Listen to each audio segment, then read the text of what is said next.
What if your ability to feel your heartbeat, to feel your feelings, to connect with your body could predict how much money you make? That's not woo-woo spiritual hippy-dippy nonsense. It's neuroscience, and traders and bankers are already using it to crush it. And in this video, I'm going to break down the science of this and how you can get started right now. Let's get into it. Okay, so my name is John Wood, and I am the founder of Rage Art, and I am so fucking fascinated by this whole thing of feeling feelings, getting into the body, doing what some call somatic therapy, nervous system regulation. I've been doing it for about 5 years now. And to me, it is the most rewarding, fulfilling, satisfying thing you can do. But when I try and explain it to people, especially people like my friend Rob, who are very, into their numbers, they're very business focused. He's a management consultant, right? So he's all about the numbers, all about what's measurable. And when I start talking about this somatic thing, this feeling your feelings thing, to him, it just sounds like fluff. Nonsense, spiritual, woo-woo, hippy-dippy stuff, vague, culty, manipulative. These are all words he's used when I've spoken to him about this. But recently, he found a couple of scientific studies and which explained to him, helped him to understand that this whole feeling your feelings thing, getting into the body, doing somatic therapy, regulating your nervous system, getting connected with your emotions, all those bits and pieces, that people actually perform better in teams at work with their families when they do this. So this is not a hippy-dippy, woo-woo, spiritual, fluffy, vague, manipulative, culty thing. This is a proven path to being a better human being in whatever domain you're in. Okay, so what I want to do today is show you two different studies, the two studies that he found. I'm going to explain them to you. And this should illustrate that this, like I said in the beginning, this feeling your feelings thing, getting in touch with your emotions, that sort of thing that's traditionally been soft and fluffy and feminine and even weak and boys don't cry and all that bullshit. I'm going to show you with these two studies that there is a pretty good case to be made that you will become a better human being, whatever domain you're in, whether you're a banker or a trader, you have a family, you're in the gym, whatever it is that you do, that you care about, that you believe in. Learning how to feel your feelings, learning how to regulate your nervous system is a very, very reliable path to improving whatever that thing is, okay? So let's take a look at study number 1. Interoceptive ability predicts survival on a London trading floor. Now, this is a fairly small study, so you can criticize it on that level if you want, I suppose. But to me, it still sheds a light on what's really going on with interoception. Now, what the hell is interoceptive ability? Interoception is basically your ability to understand or feel what's happening inside you. So here's the study. Researchers tested 18 high-frequency traders using the heartbeat detection task, which is where participants had to silently count their heartbeats over set intervals without touching their body. So the idea is that you would sit there, you can't touch your, the veins on your wrist, the veins here, your carotid artery, you can't touch any of that. You have to just sit there. And by tuning into your body, by feeling your sensations, your interoception, your sensations inside, your internal sensations, you will then start to feel the heartbeat. And then they would then compare people's scores with their actual heart rate. And the closer their ability to sense their heartbeat with their interoceptive ability, they would call that interoceptive accuracy. Does that make sense? Okay, so they're doing a test to find out how good they are at accurately gauging their heartbeat based on what they feel, right? And then they give them a score, okay? And what they found is that traders had significantly better interoception than control groups. So the control groups, the people who did not do this, non-traders and matched professionals, traders had significantly better interoception. That means that they were significantly better than other people at sensing what's going on internally. And higher interoceptive accuracy predicted profitability. In other words, traders who could feel their internal signals more accurately made more money. Let me say that again. Traders who could feel their internal signals, their internal sensations, made more money. I'm not just saying they were better at feeling their heartbeat. The point is, if you're present enough and quiet enough and you have the ability to feel your heartbeat without touching a vein, you can just feel it from the sensation inside your body. That's like a litmus test for, can you feel other sensations in your body? Aches and pains. Can you feel the different emotions that might arise? Can you feel where they arise in the body? Right? Often when I talk about this, people are like, yeah, whatever. Especially my friend Rob, who's a business guy. He's like, well, tell me how to make more money. And so now I feel like now we're finally starting to get some data on saying, okay, if you can actually learn to feel this inside, you can get better at feeling your feelings, regulating your nervous system. If you can do that, you're going to make more money, right? And higher interoceptive accuracy also predicted longevity. So which basically means that they lasted longer in the industry, the trading industry, which is known for high burnout and turnover. So not only do you make more money, but you're actually less likely to succumb to burnout and various health issues. Okay. That was study number 1. Why this matters is another thing I've got written down here. Interoception acts like a sixth sense under stress. So it can help you make faster, more accurate decisions in chaotic environments. And if it works for traders, right, that's a very high pressure, very high stakes environment. Do you think it might work for you with your family or in the gym, at work, whatever your job might be, jiu-jitsu? And so it wasn't also another interesting point here is it wasn't IQ or education that predicted success. It was their ability to feel what's happening inside them. So when I talk about rage art and regulating your nervous system and getting in touch with your feelings and getting into your body, it can sound, or remember who you are, connecting with yourself, following your impulse. I admit it can sound a bit vague, a bit like, yeah, but what does this mean for me? Like, so what? And I guess this, to me, is finally helping me to understand as well, how do you actually package this or present this in a way so that people are like, oh, I get it now. I get why this is important. And maybe that's the entry point. Maybe it's not just about the money, right? But that's an entry point that a lot of people can like, oh, I get that. I do want more money. Most people want more money. They can do the things that they want to do, even if they don't want to be billionaires, right? So that's an entry point, a way to get people interested into this, into somatic work, into regulating the nervous system, feeling your feelings, okay? So that's study number 1. The takeaway, remember, is interoceptive accuracy, the ability to sense what's happening inside leads to you make more money and you last longer, less likely to succumb to burnout and stress, things like that. Okay, study number 2, transcending socialization. I don't know why I've got that written down there. They did a 9-year ethnography tracking investment bankers across 2 firms. So basically just looking at the culture of different investment bankers at 2 firms. And they observed how their relationship with their bodies evolved over time from burnout to breakthrough. Now, what they found is in the initial phase, most bankers treated their bodies as tools. They ignored the pain, the fatigue, stress. The body was just this thing to dominate, to override, I'm the boss, I'm going to do the thing, whatever my body says, despite what my body says. But over time, years of overwork actually causes physical and emotional crashes, whether we're talking chronic illness, burnout, dysfunction, problems for them, right? And then at some point, there was a bit of a transformation where some of these bankers began listening to their bodies. And instead of seeing the body as an obstacle to defeat, to dominate, right, the body became a source of knowledge. Again, this goes back to that interoceptive ability. Instead of thinking, oh, my body's all tired, instead of thinking, oh, I just need to drink another coffee. Oh, if only I didn't feel tired. It's like the body's a hassle. No, the body's giving me valuable information right now.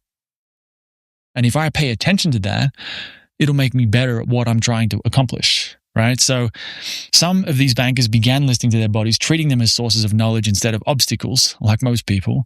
And as a result in the study, they became more creative, right? They had more ideas. They developed better ethical judgments. They had better ethics. That was surprising to me. I was like, oh, never thought of that before. Built better work structures, made smarter, more adaptive decisions. So it does say here, physical breakdowns became the doorway to more sustainable success. So by paying attention to the physical breakdown, they were able to learn from that and go, okay, I might need to change what I'm doing instead of just drinking coffee and overriding this motherfucker.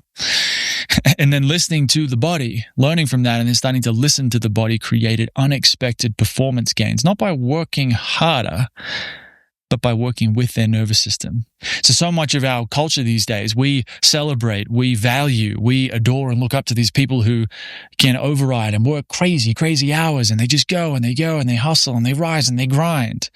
Our whole culture and society celebrates these types of people. Go and look at those motivational videos that you can find on YouTube. There's like a whole addiction to this way of being.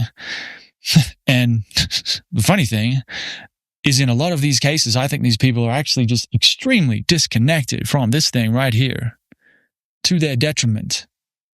So like burnout and overwhelm and chronic health problems and anxiety and depression, all these things are such an issue, or the issues that they are. So the point of these two studies, the reason I brought them up, is to show you that when I'm talking about feeling your feelings, regulating your nervous system, somatic therapy, right? Understanding the fight and flight response, the survival response, getting in touch with your impulses, right? The biological impulse to go to the bathroom, all these different bits and pieces that I talk about here on this channel and on the email list at ragehart.co. It's free. You can sign up there anytime. All this stuff I'm talking about, it may sound fluffy, vague. It may sound a bit sort of ethereal or, I don't really get it. Is this really going to help me? And what I'm saying is that not only would you be happier and more fulfilled in general just for the fact of doing it, but you'll most likely make more money. You will be more creative. You will get, if not more done, I don't want to promise that you will get more done, but you may be more creative. You'll probably be more creative with how you're getting things done. So you accomplish more while working the same or less. You accomplish more or the same without running yourself into the ground so much, right? And this could apply at work. This could be with a family member or a family situation, whatever it is, right? So I guess that's what I'm trying to get across, is that there are quantifiable benefits. Money is a very easy thing to quantify. You can make more money. Quantifiable benefits to this nervous system thing, to this feeling your feelings thing, okay? The question is, how do you get started? How do you actually develop this interoceptive capacity? It's a very good question, and it's funny you asked me that. I can hear you asking me that. It's funny you asked me that because here at RageHeart, that's exactly what I do. I teach people how to get into their body, get into their body, how to connect with themselves, how to feel their feelings, how to regulate their nervous system. But if I was to use the language from these studies, which I've just shared with you, I would say that RageHeart is basically a step-by-step guide to cultivating your interoceptive capacity. Let me say that again. RageHeart, these videos, the newsletter, right, the course, the coaching, all of it, one way to look at it is it's just a systematic way of developing your interoceptive capacity. And the more that goes up, the better your performance goes up in every area of your life. Okay, so how do you do that? Number one is starting to understand some of the theory of your nervous system, your autonomic nervous system, how it responds to stress and threats, why you feel certain things, why is there anger, what is the purpose of fear, shame, sadness, guilt, why do they arise? I could explain this right now, but since the video is going to be a bit long if I do. The point is, it's important to understand what your nervous system is doing when you're feeling certain things, when it's giving you certain feelings, certain sensations, what that means. The theory goes a long way. You can learn that from these videos, from these podcast episodes. You can learn it from the email newsletter at ragehart.co. You can learn it from books, other podcasts, things like that. But the theory is a critical piece so that when things do come up, when there are feelings that arise, you don't freak out. You don't disregard them either. You understand them. You work with them. Okay, so the theory is one piece. Another piece is, the other piece is really just learning how to feel, learning how to connect with the body. And the body as distinct from the mind, right?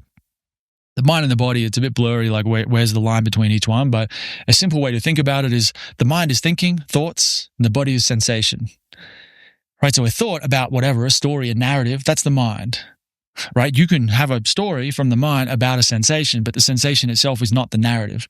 So I can be feeling something and going, oh, this is anger and I'm angry about this thing. Well, that's the mind aspect. The body aspect is just the heat, right? The way that the chest is tightening or whatever it is, okay? So as for techniques, you want to get started with this. The first thing you can do is start to ground yourself in your physical environment. So look around with your eyes, hear with your ears, just start to pay attention to what's happening around you right now. And you can even look away from the computer screen, or I don't know if you've got this in headphones, you're not looking at the screen, looking around at your environment, noticing what you notice, neutral things, trees, birds, walls, floors. Noticing the ground as well, bringing that in, so your connection through touch. Again, the ground is a great one, again, because it's neutral. We can go into like pains and aches and discomfort in the body. That's certainly part of it. But it can be a little bit of a smoother entry if we start with something that's neutral, like the ground. So see if you can feel the ground beneath your feet, or the chair beneath your butt, the pillow beneath your head if you're lying in bed right now. Can you notice your breath? Right, that's another fairly neutral, fairly obvious one to feel. If you really quiet down and pay attention, can you feel your breath right now? And then if you wanted to use the heartbeat detection task, you could tune in and say, see if you could feel your heartbeat right now. I'm going through this really quickly. This is not meant to be a guided exercise. This is a podcast. This is a video, right? If you want a free lesson, a free guided version of this, go to rageheart.co. That's like Braveheart, but rageheart.co. Sign up for the email newsletter. There's a question at the bottom of the first email. If you reply to that question, I'll send you the first lesson from inside the Rage Heart Academy, completely free. And it's a 20-minute guided version of this exercise to help you develop better, deeper interoceptive capacity so you can make more money, be more creative, have more fun in your life. So that's some of the things. Environment, learning to land, learning to see what's happening around you, learning to hear it, feeling the ground, noticing your breath, noticing your heartbeat without actually touching one of the veins on your body, right? What else? Noticing when you need to go to the bathroom and not overriding that. Like when you're hungry, eating. Right? When you start to feel like you're hungry, that's an interoceptive thing, right? Now, if you get in the habit of ignoring that, right? You're hungry, but you distract yourself with your work because you've got to get something done. You could distract yourself with video games or movies or whatever it is. You're practicing disconnecting from these sensations. So if you're hungry, eat, right? If you're thirsty, drink some water. If you're tired, take a sleep, nap. If you're sick, rest. Right? Start to pay attention to these more, we could say, obvious signals, right? Of tiredness, hunger, thirst, needing to go to the bathroom, right? You'll gradually start to get, as your capacity or ability, your skill at sensing these feelings, these sensations inside you, your interoceptive capacity will develop to the point where you can then start to sense more subtle feelings, like a subtle bracing in the shoulders that happens when you get stressed. That means you end up holding on to all that stress. And then you get home at the end of the day and you wonder why you can't sleep, right? So developing kind of like, at first as you get this, you might be like, you're either in your body or you're not. Right? The same, you either need to go to the bathroom or you don't. But as your ability, you've kind of got like two speeds, I suppose. You could think about that. At some point, that range expands and you can start to sense, there's 100 different shades of this feeling. And as that improves, then your ability to navigate and work with what's happening in your body through your interoceptive capacity improves and keeps improving and keeps improving. And like those studies say, you make more money, right? You're more creative. You last longer at whatever you're doing, less likely to get burnout, less likely to struggle to sleep, less likely to get a chronic illness. Better, more available and present for your family, a better leader. Okay? So that's it. Theory, if you want to learn how to build your interoceptive capacity, it's the theory, which you can learn in these videos, in my emails. And there is the techniques, like I said, environment, ground, breath, heartbeat, learning, not just following your impulses, like these physical things inside you, but when you're hungry, feel it and eat. Thirsty, feel it and notice what sensation is it in your body that tells you when you're thirsty? What sensation tells you, what feeling tells you that you're tired, right? So on and so forth. If you do want to learn more about how to do this, like I said, you can go to rageheart.co and sign up for the free newsletter. That's like Braveheart, the movie, but rageheart.co. Sign up for the free email newsletter. And in the first email, there's a question at the bottom where you can basically ask a question. And if you reply to that, I'll send you a free exercise. It's the first lesson from inside the Rage Heart Academy. And that's a guided version of what we've done here. It'll give you a really good taste of what it's like to be more in your body, to be more more connected to your interoceptive ability. Okay. If you enjoyed this, please subscribe, hit the like button, leave a comment if you have a question or some hate mail or just whatever, some joke. That'll be cool.